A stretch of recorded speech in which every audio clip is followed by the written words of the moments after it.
are so good at feeding off of the audience that at times they almost seemed bored to me. Like they were just going through the motions. Yeah. And that could have been from the bad editing. That could have been just because it takes me out of it. Or it could have been that they both are just like, we've had WrestleManias before, and nobody's cheering us on, and we're getting paid the same either way. Fuck it. And I feel like that might have happened. Mm-hmm. Well, I mean, when there's not, 80 million or 80,000 seats filled with fans, your paycheck is less, so you're going to perform less. But you're not getting that bonus. Yeah. Yeah, it is what it is. This match was by far better than the next one, though. Holy fuck, did Braun Strowman and Goldberg ruin the show. I'm just going to say it right here. 3 spears, 3 power slams, and a running power slam. That was the match. Spot for spot. That's exactly what it was. Either I miscounted or you miscounted. I had 4 and 4, but either way, we're splitting hairs here. Okay, yeah. 2 minutes, 10 seconds, worthless fucking match. Why did Goldberg have the championship in the beginning? I did grade this a D+, so I'm not saying I like the match. What I am saying is for building Braun, or for trying to at least salvage Braun Strowman's character, I do love this match. I do love that it was quick. I do love he came back from the spears. I do love that he destroyed Goldberg. And if they end up building this into a huge thing, turning Braun Strowman into a superstar, I'm behind it. But the match itself, sucked. Braun didn't even do a running shoulder tackle, and that's like the only other move he has. You know what I mean? Like, it's the only other move he has. So Vince is cutting that from his repertoire, and now it's just power slams, which are the lamest move in wrestling. One of them, I don't like them. Definitely one of the lamest, for sure. Yeah. But it happened, and if it builds Braun, which we've been shitting on them for burying Braun, it's like, okay. I mean, I can see where they're going, and Goldberg's a great person to show, like, hey, if you can take out Goldberg, wow, because even though we all know Goldberg sucks at wrestling, he's a powerhouse, he's a money guy, he's big time. Yeah. Beating Goldberg is huge on paper. Nobody can deny that. If it would have been Roman versus Goldberg, this match would have been a lot better. Because just the spear versus spear factor would have been fun.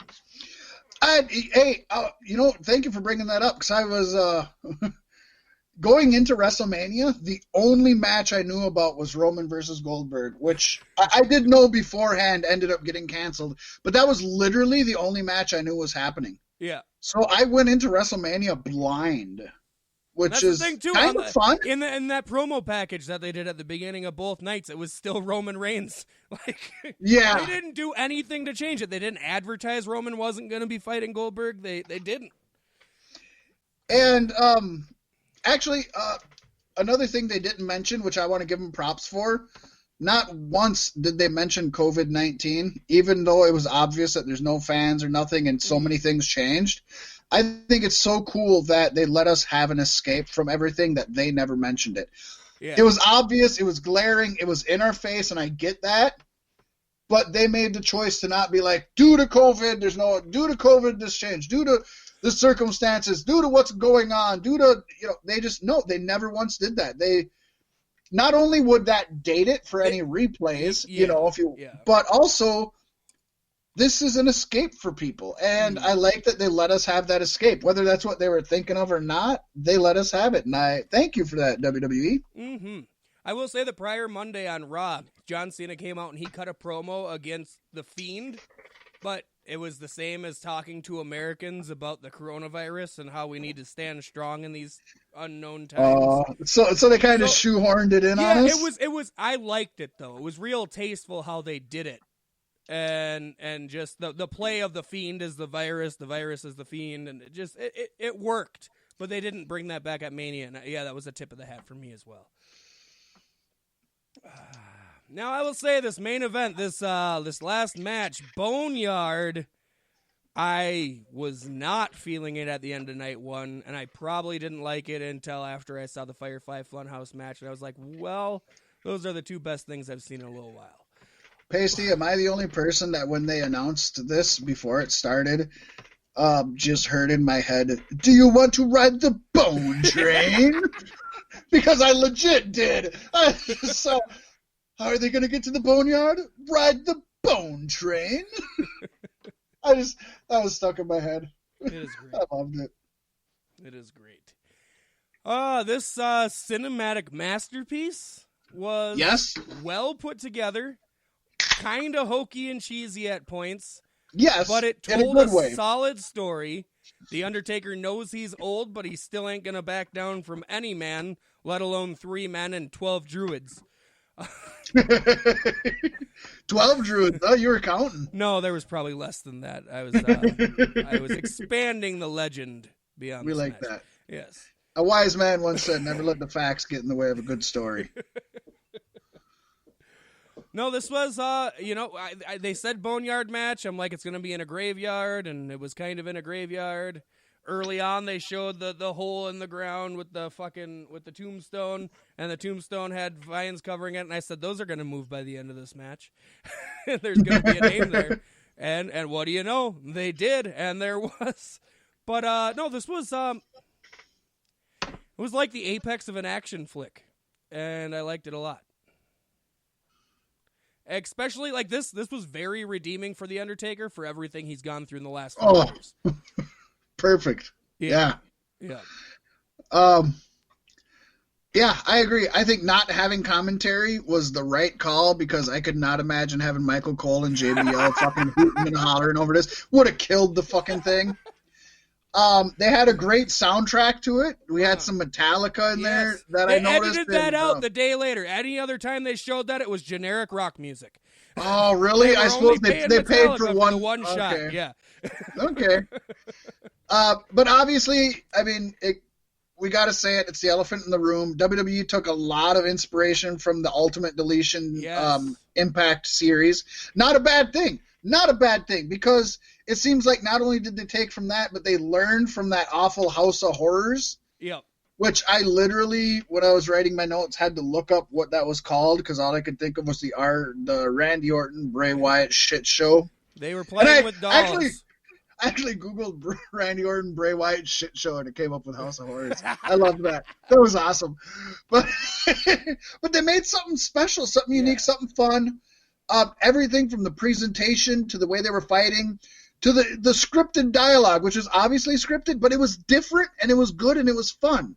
It was hokey at times, like you said, yes, but that's not a bad thing, especially in pro wrestling. Yeah. When the hearse pulled in the beginning and the 2 druids got out and pulled out the casket and it was AJ Styles, I knew it was AJ Styles because only 2 druids got out of the car. Undertaker needs a lot more than that.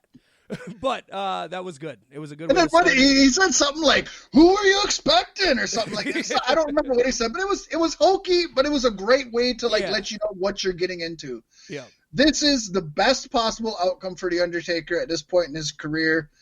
WWE did a fucking awesome job putting this together in a way that made him look better than he has looked in years. And I put this in my notes. He was the American badass, Fat Mack. Well, just wait. Let me finish my notes before I get into criticizing what I love. I put in my notes, and he should never wrestle again. This is the way Undertaker should go out. He sucks live in the ring at this point in his career, and it's not a knock to him at all. Well, I mean, he's old. He's wrestled so long. If they continue to do this kind of thing with Undertaker, he can have some more time. That's going to get old quick also, though. You know what I mean? Yeah. I agree with you if it was all pre-taped stuff. And still only have him on maybe once every year, a couple of years even. But I would be okay with that. It's going to be a lot of time with Taker. You know what I mean? I would be okay with once a year doing something like this for sure. But yes, we have to mention the elephant in the room, and you brought it up. If you're going to have a quote-unquote boneyard match, you can't have it without the dead man. Badass Undertaker, who's supposed to be at a Sturgis rally or driving down the highways or in a seedy bar playing pool, really stood out as not belonging in this story. And with AJ not being like a Bray Wyatt or a Boogeyman or a Mankind kind of character, I felt that the two didn't belong. And especially once you threw in the the OC, as they're called. Nobody fit the situation. It's not like the Boiler Room Brawl with Undertaker and Mankind, or the House of Horrors match that at least fit Bray Wyatt and Randy Orton was sadistic. It's like, I don't know why a biker and I don't know what AJ's gimmick is, but it's nothing. Mom. It's nothing graveyard related. To me, that took me out of it. Like, the characters were out of place in this movie. And the only reason he was the American badass is so they could call each other Mark and Alan. Yeah, thank you for bringing that up. They did a lot of expose. They were talking about Michelle, and apparently this feud's about Michelle McCool using him for his money or cheating on him or something. That's what AJ said to get in Undertaker's head to make this movie. Okay. So yeah, he's like, say my name, and he's like, where's Michelle? And yeah, Mark and Alan, and I liked that. I did dig that. I liked that they did that. It made it seem. Please don't bury me. Please don't bury me, Undertaker. I love that. That's just it tickled my spine in the perfect way. I seen somebody write something about they made AJ look like such a bitch. And I was like, wait a second, dude. If somebody was dragging you to a grave to bury you alive, are you going to try to act like a tough guy? Or are you going to try to not get fucking buried alive, you dumbass? He did what you would do, like what a normal human, not a dead man, would do. It's like, I loved it. And asking not to be buried like a human, and asking not to be buried like a wrestler. And it just that made me happy. I did like I'm gonna blow your load that you loaded. He should have jumped over the grave and been like, "Ha-ha, I got over." That would be great. But like you said, afterwards when Undertaker buried AJ and dumped one load of dirt on him, and all of a sudden it was full, which is okay. It wasn't full. There was still a hole there, and like I said, when they panned back and the hand was sticking out, like it was just. Oh, that was so awful. That was no. Maybe I got to go back and rewatch it, but to me, he dumped one load, and all of a sudden it was like level with the ground, and I was like, wait a second. That's what it looked like to me. I rewound because I was like, did they? Because I expected that. I definitely did. And I didn't like the hand sticking out of it. I know it was reminiscent of the Buried Alive Turtles match. 2. It takes me back to Turtles 2. Okay, Shredder. But it took me back to the original Buried Alive match with Undertaker, where at the end he shoved his glove up. But again, the Undertaker's supposed to be like a dead man walking or a zombie. Yeah. It doesn't work with AJ. Well, AJ didn't shove his hand through the dirt either. It was just there. Like he was. Oh, shut up! He wasn't raising his hand and then it just went around his hand. Yep. He shoved his hand up through the dirt. That's the story they're telling, which to me just doesn't work. But I will say, like you said, they had the vines over the grave and they pushed it away, and it was AJ Styles all along. Written it wasn't on in black Sharpie. It wasn't Undertaker's grave, but to me, again, I was like, oh shit, that reminded me of when, again, the first Buried Alive with Mankind and Undertaker. And they did those vignettes when Paul Bearer and Mankind were in the graveyard. And they were talking over the grave, and they're talking about how Undertaker's going to be put in here and he's going to end his career. And then Mankind slips and falls into the grave. And he looks around, and he just looks at Paul Bearer, and he's like, Uncle Paul, this grave isn't big enough for the Undertaker. And you can just kind of see he realizes, oh shit, this is my grave. This isn't like, oh shit, I'm going in here. Yeah. And so I liked that. I don't know if they legitimately called back to it or not, but it gave me the feels with that. I liked it. It worked. And I really liked the very end when Undertaker got back on his fucking motorcycle and raised his hand and the fucking pyro goes off. Flames came out and Taker symbol pulls up on the barn and the laser Taker symbol. Oh, I loved that. Yeah, that was the best part. That was the best great. part. And it was a cinematic ending. It's something you would see end a blockbuster movie. Mm-hmm. Hands down, the best match of the night. I was disappointed that it was American Badass Undertaker and they didn't bring back the Limp Bizkit song. Or even the Kid Rock song. Like, you had to go to fucking Metallica, the sellout bastards that nobody likes anymore. Like, they could only afford Metallica for one night. You think they're going to chip in for all these guys for one night? Fred Durst would beg them to use Rollin' Again. I'll pay you. You know? That is true, but let's be honest. The people watching it, like the kids nowadays, probably have no idea any Limp Bizkit songs, but they know Metallica. Yeah, I guess. My kids don't know no fucking Metallica. Oh, that's a shame.